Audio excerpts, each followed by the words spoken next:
할렐루야. 우리 주님의 크신 은혜와 평강이 여러분과 함께 하시기를 축원합니다.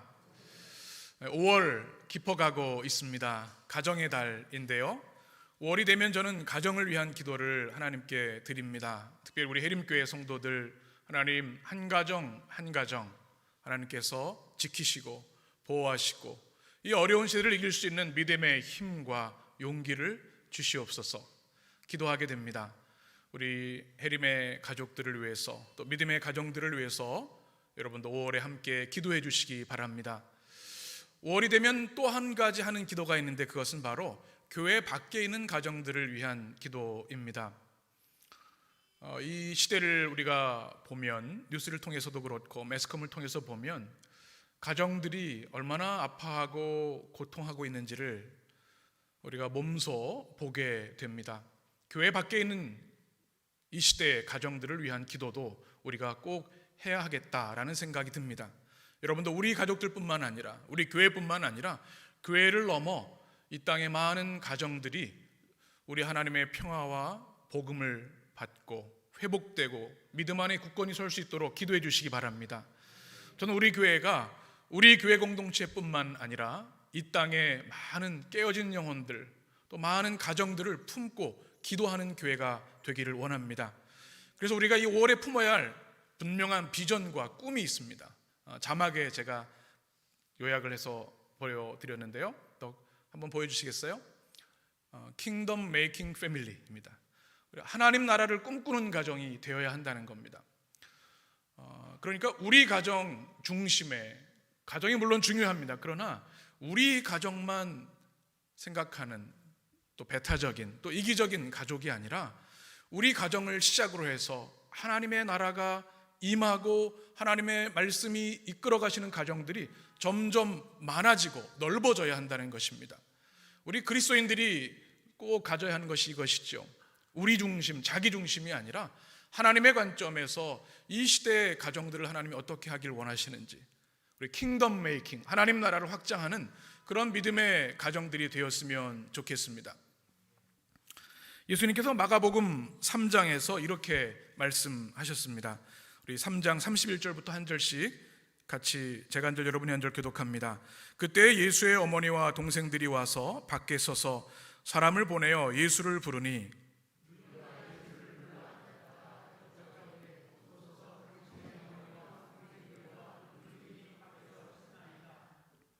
대답하시되 누가 내 어머니이며 동생들이냐 하시고,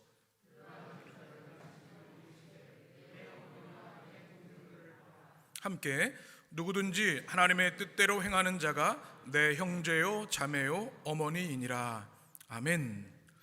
예수님의 이 말씀은 굉장히 강력한 메시지를 가지고 있습니다. 혈연 중심의 가족을 생각했던 사람들에게 누가 내 어머니이며 자녀이고 동생이냐 물으셨죠. 어떤 사람이 하나님의 가족입니까? 주님의 가족이에요? 하나님의 뜻대로 행하는 자. 우리가 다 가정이 다르고 출신도 다르고 사는 지역이 다르다 할지라도 온 세계에 있는 모든 사람들이 하나님의 뜻대로 행한다면 하나님의 가족이 되는 줄 믿습니다. 확장된 하나님 나라의 가족을 우리가 가슴에 품고, 하나님 이 땅에 아프고 고통하는 많은 가족들을 치유해 주시고 회복시켜 주옵소서. 5월에 여러분의 기도가 되시기를 간절히 축복합니다. 바로 느헤미야 공동체가 이런 꿈과 기도에서 시작되었습니다. 예루살렘이 황폐화되고 불타버리고 성전이 무너지고 성벽이 불타 있을 때 아무도 꿈꾸지 못하는 상황이었습니다. 그런데 하나님의 사람 느헤미야가 하나님께 금식하며 기도하며 꿈을 꿉니다. 하나님, 무너진 와해된 하나님의 백성들이 하나님의 가족으로, 하나님의 나라를 경험하는 백성들로 다시 태어나게 하여 주옵소서. 그 기도를 하나님은 기뻐하시고 예루살렘이 회복될 수 있도록 은혜를 주셨습니다. 52일 만에 기적적인 성벽 재건의 역사를 허락해 주셨죠. 얼마나 기쁜 일입니까? 우리가 느헤미야서의 말씀을 묵상하면서 깨닫게 되는 것, 이 기적적인 은혜에 대해서 이 백성들이 얼마나 감격했을지를 새삼 느끼게 됩니다. 그래서 느헤미야는 하나님께 봉헌식을 하기를 원했습니다. 지난주 나눈 것처럼 그럼에도 불구하고 지금 당장이라도 하나님께 이 은혜를 감격하며 예배하고 싶고 봉헌식을 하고 싶은데 그 봉헌식을 잠시 미루게 되었죠. 왜 그랬습니까? 백성들이 아직 영적으로 준비가 되어 있지 않았습니다. 그래서 수문학 광장에서 에스라를 통해 하나님의 말씀이 그들의 영혼에 들려지게 되었고 통에 자복하며 회개하였습니다. 겉으로 성벽이 화려하고 든든하게 세워졌지만 그들의 영혼은 참으로 궁핍하고 무너져 있던 상태였거든요. 말씀을 통해 그들의 영혼이 살아납니다. 회복됩니다. 그리고 초막절을 회복하고 84인의 지도자들이 하나님 앞에 결단합니다. 하나님, 다시는 하나님의 성전을 방치하지 않겠습니다. 잃어버린 11조를 회복하겠습니다. 안식일을 회복하고 주님 하나님의 백성으로 다시 거듭나겠습니다. 이제 준비가 되어서 느헤미야는 하나님 앞에 성벽 봉헌식을 진행하게 됩니다. 오늘 이 말씀, 이 과정들을 통해서 하나님이 통치하시는 아름다운 공동체, 이 꿈이 우리 가운데 있었으면 좋겠습니다. 오늘 말씀을 통해서 그러면 우리가 어떻게 이 하나님의 은혜의 축제에 참여할 수 있을까 말씀을 살펴보면서 은혜를 나누려고 합니다. 오늘 우리가 성벽 봉헌식을 말씀을 통해 읽으면서 과연 첫 순서가 무엇일까라고 하는 질문을 갖게 됩니다. 어떤 행사든 어떤 축제든 첫 순서가 참 중요합니다. 왜냐하면 그 첫 순서에 따라서 그 성격이 정의되고 또 그 기쁨을 누릴 수 있기 때문에 그렇죠. 올림픽을 생각을 해봐도 그렇습니다. 개막식에 들어가는 그 비용이 천문학적입니다. 왜 그렇게 개막식을 화려하게 합니까? 처음 순서가 중요하거든요. 하나님께 성벽 봉헌을 하는 이 시점에서 느헤미야는 과연 가장 먼저 첫 순서로 무엇을 하고 있는가를 우리는 눈여겨볼 필요가 있습니다. 보통 이스라엘 백성들도 하나님께 축제를 할 때 큰 나팔을 불고 찬양하며 영광을 올려드렸습니다. 그런데 오늘 성경을 보면 느헤미야는 그 무엇보다 앞서서 하는 것이 있습니다. 오늘 말씀 같이 보십니다. 30절입니다. 같이 읽겠습니다. 제사장들과 레위 사람들이 몸을 정결하게 하고 또 백성과 성문과 성벽을 정결하게 하니라. 아멘. 무엇을 하고 있습니까? 큰 나팔을 부는 것도 아니고 춤을 추고 노래하는 것도 아닙니다. 성벽 봉헌식의 첫 순서는 정결하게 하는 것이었습니다. 이것이 너무나 중요합니다. 이것은 세상적인 축제가 아니라 하나님께 나아가 영광 돌리는 예배이고 봉헌식이기 때문에 가장 먼저 정결하게 하고 있습니다. 정결하지 않고는 하나님 앞에 나갈 수 없기 때문에 그렇습니다. 구약 성경의 성막은 하나님께 나가는 법을 우리에게 잘 설명해 줍니다. 여러분 사진을 한번 보시죠. 제가 몇 번 설명해 드린 적이 있는데요. 성막의 구조를 보면 성막 문이 하나 있고요. 성소 사이에 바깥 뜰이 있습니다. 거기에 무엇이 있습니까? 첫 번째로는 번제단이 있죠. 번제단. 양을 데리고 와서 자신의 죄를 전가해서 자신이 죄로 인해 죽어야 되는데 그를 각을 떠서 불태움으로써 죄 용서를 회개하는 겁니다. 그리고 그 다음에 무엇이 있어요? 물두멍이 있습니다. 거기서 깨끗이 정결하게 하면 그 다음에야 비로소 성소로 들어갈 수 있죠. 그 다음 사진을 보시면 이 구조가 그렇게 되어 있습니다. 그래서 성소에 들어가고 또 성소 다음에 있는 가장 거룩한 곳 지성소가 있죠. 이거는 1년에 한 번 대속죄일에 대제사장만 들어갈 수 있는데 정결례를 하고 지성소로 들어갑니다. 정결하지 않았다가는 죽음을 면할 수 없는 거룩한 곳이기 때문에 이 성막의 구조는 우리 백성들이 하나님께 어떻게 나가야 되는지를 너무나 선명하게 보여주고 있습니다. 하나님께 나가는 방법 무엇입니까? 로마서 3장 10절에 이렇게 말씀합니다. 우리가 잘 알고 있는 말씀 같이 읽습니다. 기록된 바 의인은 없나니 하나도 없으며 그 누구도 예가 아닙니다. 세상의 권력자인 왕도 황제도 제사장도 하나님 앞엔 죄인일 뿐입니다. 그렇기 때문에 정결케 하지 않고는 결코 거룩하신 하나님 앞에 나갈 수 없는 것이죠. 성경에 보면 이렇게 하나님은 위대한 하나님의 백성들을 부르실 때 정결함을 먼저 요구하셨습니다. 여러분 아브라함을 기억하시죠? 믿음의 조상 아브라함, 그의 첫 부르심이 무엇이었습니까? 본토 친척 아베집을 떠나라. 우상이 있는 그곳을 떠나야만 하나님의 위대한 믿음의 사람이 될 수 있음을 말씀해 주셨습니다. 우리는 야곱을 잘 기억합니다. 창세기 35장에 이런 말씀이 있습니다. 우리 같이 읽습니다. 하나님이 야곱에게 이르시되 일어나 베델로 올라가서 거기 거주하며 내가 내 형 에서의 낯을 피하여 도망하던 때에 내게 나타났던 하나님께 거기서 제단을 쌓아라 하신지라. 야곱이 이에 자기 집안 사람과 자기와 함께한 모든 자에게 이르되 버리고 자신을 정결하게 하고 너희들의 의복을 바꾸어 입으라. 아멘. 하나님의 은혜를 경험한 야곱은 베델에 오르면서 가장 먼저 한 것이 뭐냐면 우상들을 버리고 자신을 정결케 한 것이었습니다. 또 의복을 갈아입는 것이었습니다. 하나님께 나가려면 그렇게 해야 되는 거죠. 모세도 기억하시죠?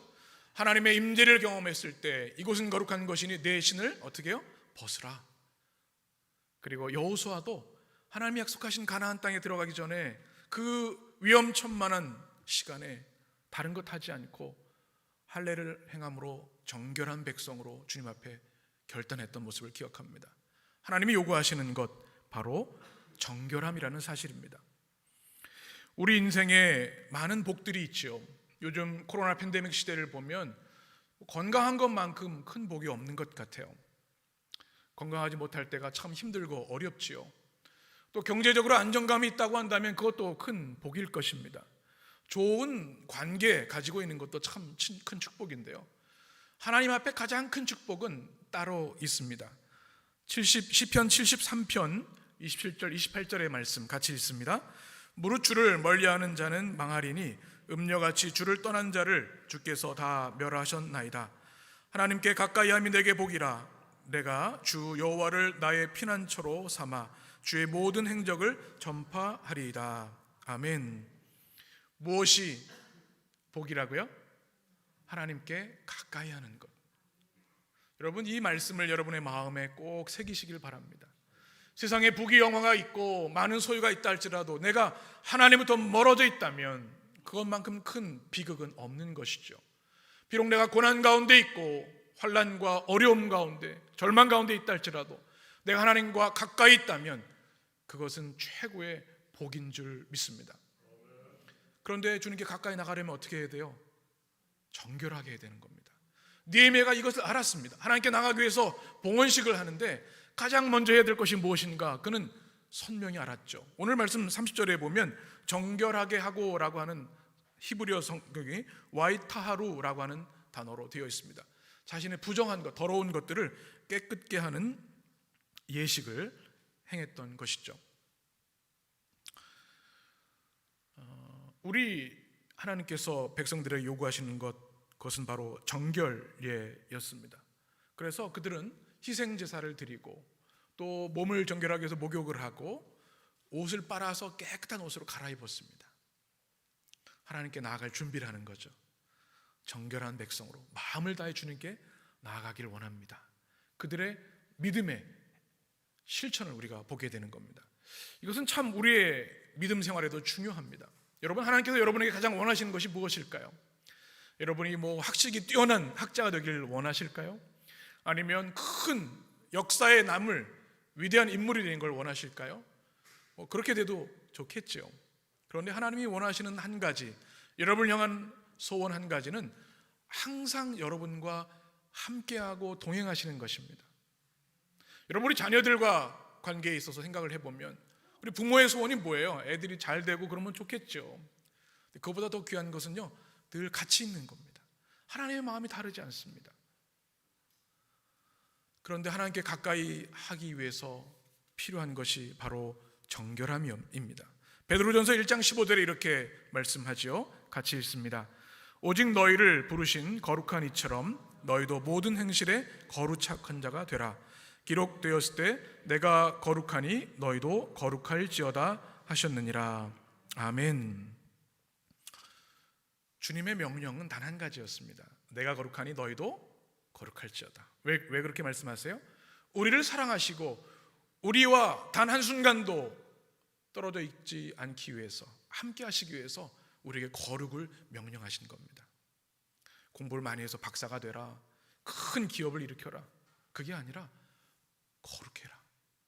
그래야 내가 너희와 영원토록 함께할 수 있다.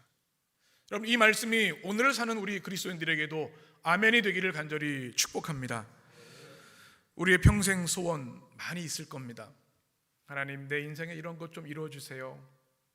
저는 우리 성도들의 이 땅에서의 삶에 하나님께서 복 주셔서 여러분이 꿈꾸고 기도하는 모든 것들이 이루어지기를 간절히 축복합니다.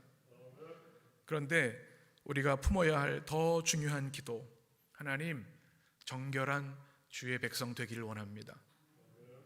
이것이 우리 기도의 가장 핵심이 되었으면 좋겠습니다. 이 시대를 보면 참으로 안타까운 일들이 너무나 많습니다. 뉴스를 통해 뉴스를 접하기가 두려운 마음이 들 정도로 상상을 초월하는 극악무도한 사건들이 얼마나 이 땅에서 많이 일어나고 있는지 모르겠습니다. 인간의 탐욕이 지구를 병들게 하고 하나님의 창조 세계를 파괴하고 오염시킵니다. 문제가 무엇일까요? 정결하지 못함이 있습니다. 우리 내면이, 우리 영혼이 죄와 인간의 탐욕으로 물들어 있기 때문에 우리 인간 밖에 있는 모든 것들을 무너뜨리고 파괴하고 있다는 사실입니다. 어떻게 해야 되는가? 우리 영혼을 정결하게 해야 합니다. 깨끗하게 해야 합니다. 씻어내야 한다는 것입니다. 그래서 우리 성도들을 향한 저의 기도는, 하나님, 우리 성도들 깨끗한 성도들 되게 해주십시오. 몸을 깨끗이 하라는 말씀이 아니라 여러분의 믿음과 삶이 깨끗해지면 좋겠습니다. 하나님이 가장 기뻐하시는 일이기 때문에 그렇습니다. 하나님이 기뻐하시는 것, 우리가 모든 것 이상으로 하나님을 경외하고 신뢰하고 사랑하는 것, 이 땅에 하나님의 공의를 실천하고 하나님과 겸손히 동행하는 것, 그것을 주님이 원하시기 때문에 그렇습니다. 우리 교회도 마찬가지입니다. 저는 우리 교회가 크고 화려한 교회가 되기를 원하지 않습니다. 주님의 거룩한 교회이면 충분합니다. 주님의 거룩을 생명을 걸고 지키는 교회가 되면 충분합니다. 교회가 거룩을 잃어버리면 모든 것을 잃어버리는 것이기 때문에 그렇습니다. 로마서 12장 1절에 이렇게 말씀합니다. 그러므로 형제들아, 내가 하나님의 모든 자비하심으로 너희를 권하노니 같이 너희 몸을 하나님이 기뻐하시는 거룩한 산제물로 드리라. 이는 너희가 드릴 영적 예배니라. 아멘.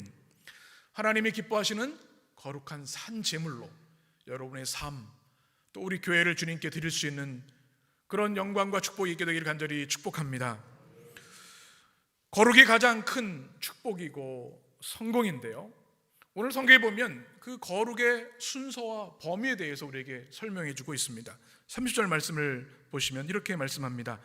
제사장들과 레위 사람들이, 누가 먼저 정결하게 됩니까? 제사장과 레위 사람들, 영적 지도자들입니다. 이 백성을 하나님의 백성으로 이끌어가야 할 영적 지도자들이기 때문에 그들이 먼저 정결해야 했습니다.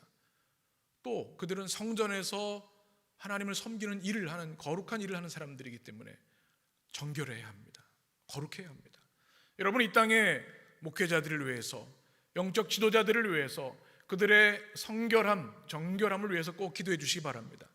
이것이 교회 공동체에 너무나 중요하기 때문에. 그런데 그 다음에는 누구를 성결케 하고 있습니까? 백성입니다. 백성. 30절에 보면 또 백성과 라고 말씀하고 있죠. 성직자들은 이해가 되는데 왜 백성들까지 정결케 해야 될까요? 왜냐하면 지금 이 봉헌식에 나가는 모든 백성들이 하나님께 드리는 봉헌물이기 때문에 그렇습니다. 여러분, 예배 드릴 때 우리가 늘 기억해야 할 것이 있습니다.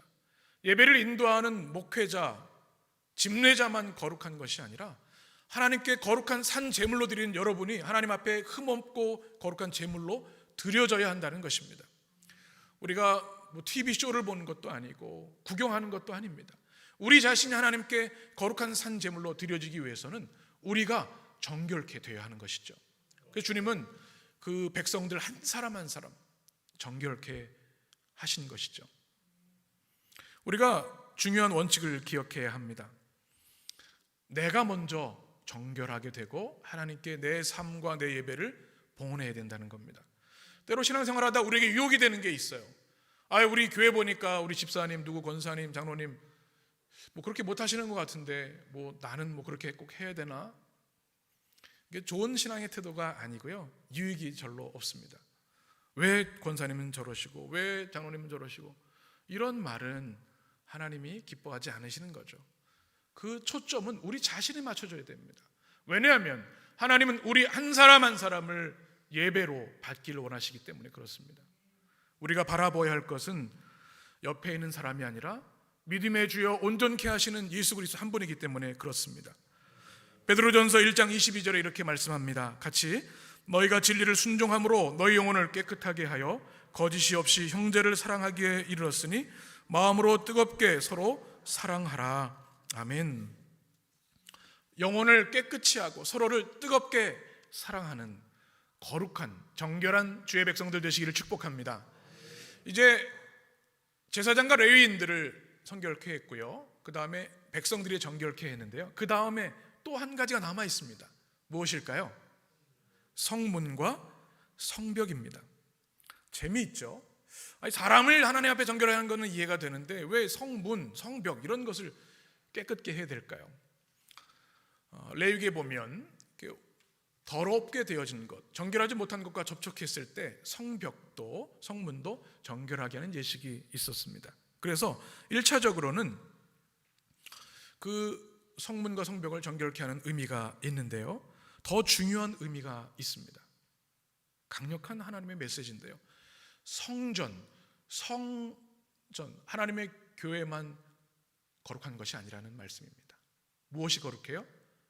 성전 밖에 있는 우리의 모든 일상이 거룩해야 한다고 하는 메시지가 담겨 있는 거죠. 성문, 성벽을 정결하게 하는 이유가 여기 있습니다. 우리가 신앙생활을 하면서 주의할 것 중에 하나가 성속을 이분법적으로 구별하는 겁니다. 거룩하고 그렇지 않은 것들을 우리 임의대로 구별하는 거예요. 여러분, 교회가 거룩한 것이죠? 그럼요, 거룩한 것입니다. 그러나 여러분의 가정은 어떻습니까? 가정도 거룩한 곳이고요, 우리가 몸담고 있는 일터도 거룩한 곳이 되어야 합니다. 제가 예전에 목회할 때 한 청소년에게 충격적인 이야기를 들었습니다. 여러분, 이런 말씀 들어보셨는지 모르겠어요. 교회 천국 집은 지옥. 교회 천국 집은 지옥 들어보셨어요? 이 가정은 아주 신실한 권사님 가정이었는데 교회에서는 너무나 인자하고 온유하고 정말 모범적인 크리스천이셨어요. 그런데 이 아이 눈에는 집에서는 아니란 그 판단이었겠죠. 그래서 목사님, 저 교회 가기 싫어요. 엄마 아빠 너무 달라요.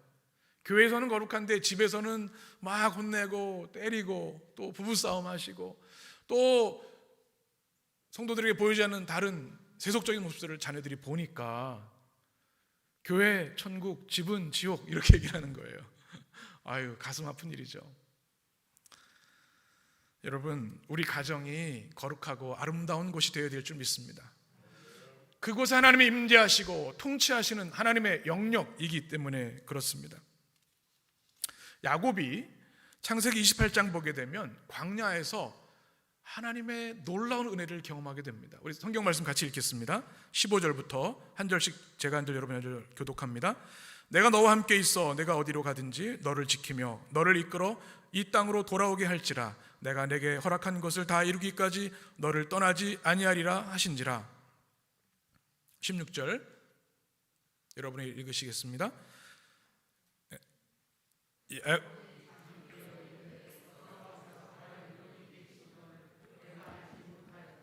우리 17절 같이 읽습니다. 이에 두려워하여 이르되 두렵도다 이곳이여 이곳은 다름 아닌 하나님의 집이요 이는 하늘의 문이로다 하고. 아멘. 무슨 말씀이에요? 형 에서를 피해서 도망자로 광야로 나왔습니다. 무섭고 두려운 일입니다. 그런데 어느 날 광야에서 돌베개를 하고 잠을 잤는데 꿈에서 하늘이 열리고 하늘에서 사닥다리가 내려오죠. 그 은혜를 경험하고 나서 야곱이 고백하는 겁니다. 두렵도다 이곳이요 하나님이 이곳에 함께 하시는구나. 그의 도망자의 현장에도 광야 그 한복판에도 하나님은 그와 함께 하셨습니다. 그래서 그것을 뭐라고 했어요? 베델, 하나님의 집, 하늘의 문이라고 명명했습니다. 여러분, 우리의 가정, 우리의 일상이 이렇게 거룩하기를 하나님은 원하신다는 사실입니다. 우리 해림의 성도들에게는 여러분의 거룩의 영역이 날마다 확장되기를 간절히 축복합니다. 우선 하나님 앞에 주님 정결한 백성 되기를 원합니다. 사모하고 여러분의 삶이 정결의 확장의 열매로 여러분의 모든 일상이 아름답고 거룩하게 되는 역사가 있게 되기를 축복합니다. 이제 오늘 말씀 31절에서 우리가 하나 더 주목하게 되는 것이 있는데 성벽 봉헌식을 하는 장소에 대한 것입니다. 우리 31절을 같이 읽겠습니다. 이에 내가 유다의 방백들을 성벽 위에 오르게 하고 성벽 위로 대오를 지어 가게 하였는데 한 무리는 오른쪽으로 분문을 향하여 가게 하고. 아멘. 지금 느헤미야가 무엇을 하고 있습니까? 성벽 봉헌식을 진행하고 있는데 유다 방백들, 유다의 정치도자들을 어디로 올라가게 하고 있어요? 성벽 위로. 그리고 또 누구를? 노래하는 자들. 성벽 위로 가는 겁니다. 왜 그랬을까요? 보통 하나님 앞에 하는 봉헌식은 성전 안이나 성전 앞 뜰에서 성대하게 이루어졌는데요, 느헤미야는 전혀 다른 장소에서 봉헌을 하고 있습니다. 성벽 위에서. 왜 그랬을까요? 첫 번째 이유는 그 주변의 많은 사람들이 느헤미야의 성벽을 조롱했습니다. 여러분 도비아의 말을 기억하시죠? 느헤미야 4장 3절에 이렇게 말씀합니다. 암몬 사람 도비아는 곁에 있다가 이르되 그들이 건축하는 돌 성벽은 누가 올라가도 여호가 올라가도 곧 무너지리라 하더라. 도비아가 비아냥거리는 거예요. 느헤미야, 네까짓 게 뭔데 50일 만에 성벽을 완성했어. 이렇게 빨리 한 거 보니까 이거 뭐 보나마나 여우 한 마리 올라가도 무너질 정도네. 이렇게 비난하고 있는 거야. 그런데 지금 어떻게 하고 있어요? 유다의 방백들, 노래하는 사람들이 성벽 위로 다 올라가고 있어요. 무슨 얘기입니까? 그 많은 사람들이 올라가도 끄떡없이 견고하게 하나님이 이 성벽을 짓게 하셨다 고백하는 겁니다. 얼마나 감격스러웠을까요? 그 당시의 기록을 보면 전차가 성벽 위를 다닐 정도로 하나님이 견고한 성벽을 짓게 해주셨습니다. 그래서 느헤미야는 그 어떤 것보다도 성벽 위에 올라서 하나님께 예배하며 봉헌하기를 원했던 거죠. 또 한 가지 이유가 있습니다. 왜 성벽 위로 올라가게 했는가? 백성들이 그 성벽을 직접 발로 밟고 눈으로 보고 하나님의 그 놀라운 은혜를 체험하기를 원했기 때문에 그렇습니다. 여러분, 은혜의 체험이라는 게 남의 이야기를 듣는 것과 내가 직접 눈으로 보고 체험한 것은 큰 차이가 있습니다. 체험신앙이 중요한 이유가 여기 있죠. 바로 느헤미야는 백성들이 성벽에 올라가서 100여 년 전 동안 황폐하게 되고 불타버렸던 성벽을 하나님께서 재건하게 해주시고 이렇게 수많은 사람들이 올라와도 끄떡없는 견고한 성벽을 허락하셨구나, 눈으로 보고 발로 밟고 경험하게 한 거죠. 은혜의 현장이었던 것입니다. 기적의 현장이었던 거죠. 저는 이 말씀을 묵상하면서 이런 기도가 제 입술에 흘러나왔습니다. 하나님, 우리 해림교회가 성벽 위 공동체가 되기를 원합니다. 하나님의 위대한 회복과 하나님의 위대한 기적의 역사를 체험하는 은혜의 현장 되기를 원합니다. 여러분, 이 기도가 우리의 삶 가운데 이루어지기를 간절히 축복합니다. 여러분, 얼마나 힘들고 고단하고 어려우십니까? 코로나 팬데믹 때문에 참 모든 것이 얼어붙은 것 같습니다. 마음도 답답하고 우리의 삶의 모습도 경제 상황도 녹록지가 않습니다. 얼마나 힘드십니까? 사람들의 스트레스 지수가 극에 달하고 있는 것 같습니다. 가장 위험한 것이 사람일 수 있구나 하는 생각을 요즘 뉴스나 매스컴을 통해 보게 됩니다. 이 험하고 어려운 시대를 어떻게 살아야 될까요? 우리가 겸손하게 날마다 하나님께 나아가야 될 줄 믿습니다. 하나님만 우리의 소망이 되시기 때문에, 하나님만 우리에게 참 위로와 안식을 주시기 때문에 그렇습니다. 마태복음 11장 28절 같이, 수고하고 무거운 짐진 자들아 다 내게로 오라, 내가 너희를 쉬게 하리라. 시편 55편 22절 같이, 내 짐을 여호와께 맡기라. 그가 너를 붙드시고 의인의 요동함을 영원히 허락하지 아니하시리로다. 시편 46편 1절. 하나님은 우리의 피난처시요 힘이시니 환난 중에 만날 큰 도움이시라. 아멘.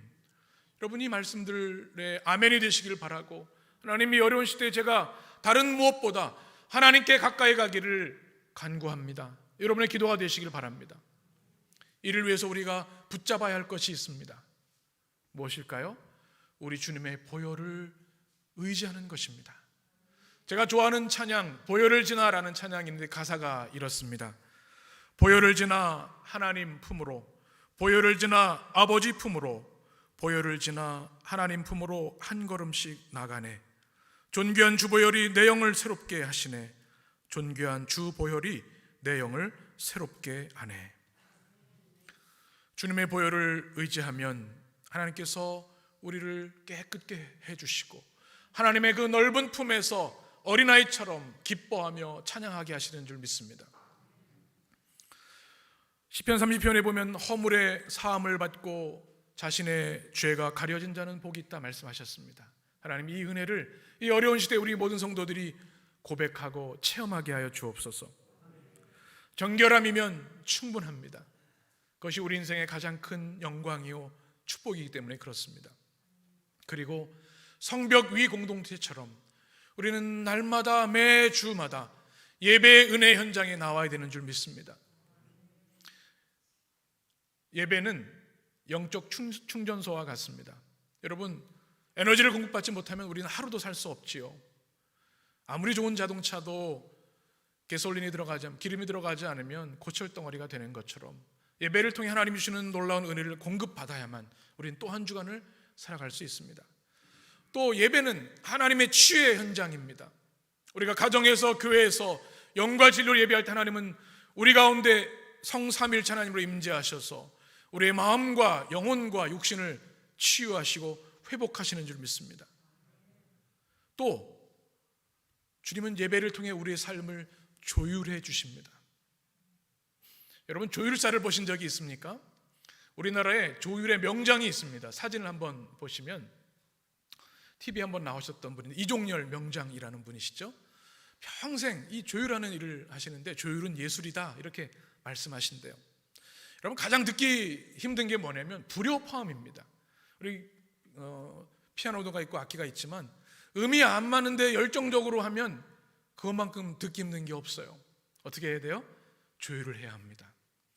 우리가 이 땅에 살아가다 보면 우리의 영혼에 죄가 흘러들어오고 사단의 공격이 있고 상처와 아픔이 있고 어둠들이 있습니다. 그래서 우리의 삶이 흐트러져서 불효포함을 내기 시작하는 거예요. 그런데 영과 진리로 주님을 예배할 때 주님은 우리의 삶을 조율해 주십니다. 말씀으로, 성령으로 조율해 주셔서 아름다운 소리를 내게 해주신다는 거죠. 그러면 우리의 삶의 모든 것이 아름다운 멜로디가 되고 찬양이 되는 겁니다. 오늘 성벽 위의 백성들이 이 은혜를 경험했던 것이죠. 그럼 매 주일 예배를 이렇게 하나님의 은혜를 공급받는 축제로 삼으시기를 축복합니다. 이제 다음 주면 우리 교회의 생일입니다. 성령 강림절이죠. 사도행전 2장에 성령께서 임하셨던 그 아름다운 성령 강림절이 바로 다음 주입니다. 교회가 성령 강림을 통해 탄생했습니다. 사진을 보시면 불같은 성령, 비둘기 같은 성령이 우리 가운데 오셔서 우리를 이 험한 세상 가운데에도 찬양하는 자로, 예배하는 자로, 정결함으로 은혜 예배로 나가는 자로 축복하십니다. 그 소망을 가지고 한 주간을 또 살아가시길 바랍니다. 하나님, 오늘 성벽 봉헌식을 했던 느헤미야와 백성들처럼 그 무엇보다 하나님 앞에 정결한 백성 되기를 원합니다. 이 어려운 시대 가운데에도 성벽 위에 올라 생생한 하나님의 은혜와 구원을 체험하며 승리하기를 원합니다. 오 성령님, 오셔서 우리를 그 은혜와 승리로 이끌어 주옵소서. 여러분의 기도와 응답이 되시길 간절히 축원합니다. 기도하겠습니다.